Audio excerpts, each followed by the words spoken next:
41번째 토라 포션 핀하스 민수기 25장 10절에서 30장 1절 말씀, 열왕기상 18장 46절에서 19장 21절 말씀, 요한복음 2장 12절에서 25절 말씀입니다. 이번 주 토라 포션은 이스라엘 백성의 죄에 대한 하나님의 진노와 그 가운데 나타난 제사장 비느하스의 열심, 그리고 그에 대한 하나님의 칭찬과 언약이 중심입니다. 민수기 25장에서 발람의 사악한 계략으로 이스라엘은 모압 여인들과의 음행과 우상 숭배를 하게 됩니다. 이로 인해 하나님의 진노가 임하고 전염병이 퍼져 많은 이스라엘 백성들이 죽습니다. 시므온 지파의 시므리가 미디안 여인 고스비를 데리고 자신의 장막으로 데려가 음행하자 아론의 손자 엘르아살의 아들 비느하스가 가서 음행하는 두 남녀를 창으로 찔러 죽입니다. 하나님께서는 그를 칭찬하시고 비느하스에게 영원한 제사장 언약을 약속하십니다. 비느하스에게는 하나님의 거룩함을 지키려는 열심이 있었습니다.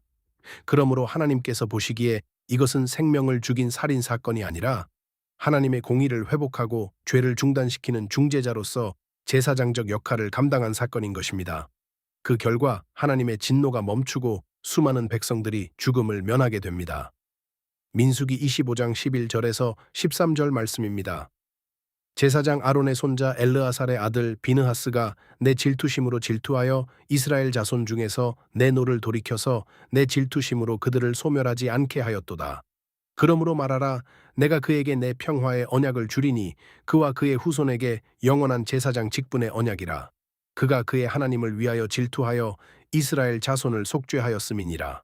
그러나 하나님께서 허락하신 일이 아니었다면 비느하스는 토라에서 두세 명의 주인을 요구하고 열리는 재판의 과정을 생략하고 살인죄를 범하는 일이 될 수도 있었습니다. 비느하스 사건은 토라에서도 예외적인 특별한 사건으로 봅니다. 이는 평상시 적용되는 법이 아니라 하나님의 거룩함이 공개적으로 모욕당하고 공동체 전체가 멸망할 위기에 처한 경우에만 해당됩니다. 이것은 율법의 일반 원칙이 아니라 특별한 하나님의 허락 아래에서 가능한 한시적 처분입니다. 하지만 교회 역사를 보면 비느하스 사건에 대해 잘못 해석하여 비극이 일어났습니다. 교회사 속에서 비느하스처럼 하나님의 의로움이나 거룩함을 명분으로 삼아 폭력을 행사하거나 심지어 원수를 죽인 사례는 실제로 존재합니다. 그러나 대부분의 사건들은 후대에 정당화되지 않고 오히려 교회 내외에서 비판을 받습니다. 콘스탄티누스 대제는 기독교를 공인한 로마 황제입니다. 그는 다른 황제 리키니우스와 권력을 나누었으나 후에 그를 하나님의 적, 교회의 박해자라고 규정하고 전쟁 후에 그를 처형합니다. 콘스탄티누스는 자신의 행동이 하나님의 뜻이라 믿었으며 교회를 보호하기 위한 열심이라 여겼습니다. 그러나 후대 역사학자들은 개인적 정치 목적이 종교적 명분으로 포장되었을 가능성을 지적합니다. 또 다른 예로 종교개혁 당시 루터는 처음에 농민들의 자유 요구에 일부 공감했으나 반란이 격해지자 이를 무자비하게 진압해야 한다고 주장합니다. 그는 이렇게 썼습니다. 칼, 몽둥이, 곡괭이로 그들을 쳐라. 이것이 하나님께 복종하는 것이다. 루터는 질서를 지키기 위한 신학적 정당성을 부여했지만 수많은 사람들의 죽음으로 이어졌고 이는 그의 신학적 한계로 지적됩니다. 또한 장로교단의 창시자 장 칼뱅은 이단으로 간주된 의사 겸 신학자 미겔 세르베투스를 이단 재판을 통해 화형시킵니다. 칼뱅은 이를 하나님의 거룩함을 지키는 행위로 여겼고 비느하스적 열심의 연장선에 있는 행동으로 해석될 수 있습니다. 그러나 현대 개혁주의 내부에서도 이는 칼뱅의 신학적 오류로 평가되며 사과와 반성이 이루어졌습니다. 우리 시대에도 비슷한 예가 존재합니다. 미국의 일부 반낙태 기독교인들 중 낙태병원 의사를 살해한 사건이 있었습니다. 이것은 자신을 하나님의 도구로 착각하고 비느하스처럼 행동한 사례입니다. 실제로 비느하스 제사단이라는 극우 집단이 생겨 동성애자, 낙태 의사 등을 죽이는 것을 거룩한 사명으로 주장하는 사례도 있습니다. 비느하스는 하나님의 특별한 계시와 임재 아래 있었던 예외적 인물입니다. 그의 행동을 현대에 모방하거나 적용하는 것은 극히 위험하며 거의 모든 경우 왜곡된 열심에서 나온 폭력입니다. 메시아 예슈아는 심판자가 아닌 대속자요, 중보자요, 화평케 하는 자로 오셨습니다. 죄를 묵과하거나 동조하지 않고 공동체 안에서 거룩함을 지키려는 영적 책임감은 오늘날에도 필요합니다.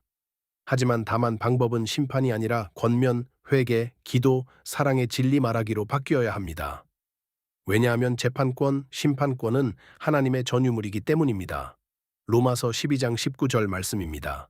내 사랑하는 자들아 너희가 친히 원수를 갚지 말고 하나님의 진노하심에 맡기라 기록되었으되 원수 갚는 것이 나에게 있으니 내가 갚으리라고 주께서 말씀하시니라. 유다서 22절에서 23절 말씀입니다. 어떤 의심하는 자들을 긍휼히 여기라. 또 어떤 자를 불에서 끌어내어 구원하라. 또 어떤 자를 그 육체로 더럽힌 옷까지도 미워하되 두려움으로 긍휼히 여기라. 신약에서도 하나님의 열심이라는 개념은 존재하지만 예수님의 공생애에서 그 표현은 파괴가 아니라 정화와 회복으로 나타납니다. 메시아 예슈아는 성전에서 상인들을 쫓아내셨지만 사람을 찌르거나 죽이지 않으셨습니다. 신약과 예슈아의 가르침에서는 심판과 처단은 하나님의 몫이며 인간은 용서, 권면, 회개로 이끌어야 한다고 가르칩니다. 비느하스 사건은 특수한 신정국가 시대, 하나님의 직접 계시와 임재 속에서 이루어진 행위이며 현대에서는 재현될 수 없습니다. 예슈아께서는 직접 심판하지 않으시고 십자가에서 인류의 죄를 대신하여 대속제물로 죽으셨습니다. 만일 그분이 비느하스처럼 행동하셨다면 수만의 천사들을 통해 불법을 행하는 자들을 모조리 죽이셨을 것입니다. 하지만 심판의 때를 주님의 재림으로 미루셨고 죄인들이 회개하며 돌아올 기회를 주셨습니다. 우리 가운데 신앙적 대립이 있을 때 우리는 자신의 주장만을 하는 것이 아니라 하나님의 말씀을 기준으로 생각하고 행동해야 합니다. 예수와께서 제자들에게 말씀하셨습니다. 나를 따라오려고 하거든 먼저 너 자신을 부인하고 너의 십자가를 지고 나를 따르라. 우리가 하나님의 뜻을 따르기 위해서는 내 자신을 먼저 부인해야 합니다. 왜냐하면 내 안에는 선악과가 존재합니다. 선악과는 내 자신이 선과 악을, 즉 옳고 그름을 판단하는 기준이 된다는 것입니다. 그렇기 때문에 내 자신을 부인하지 않으면 하나님의 말씀을 똑바로 보지 못합니다. 그 후에 십자가를 지고 말씀이신 주님을 죽을 각오를 가지고 따라가야 합니다. 십자가를 진다는 것은 예수님 당시의 흔한 광경이었습니다. 죄인들이 죽음의 장소에 가기 전에 자기의 십자가를 지고 갔습니다. 결과적으로 자기 부인은 자기 죽음으로 이어집니다. 비느하스가 사형 집행을 한 것은 제사장의 임무를 한 것입니다. 이 행위는 앞으로 우리의 죄를 위해 죽으신 메시아이신 예수와께서 세상 끝날에 거룩한 성도들과 함께 하늘에서 내려와 땅의 왕들과 죄인들을 심판하실 것을 예고하고 있습니다. 이때까지 우리는 죄인들이 회개할 때까지 중보하며 기다리는 것이지 그들을 심판해서는 안 됩니다.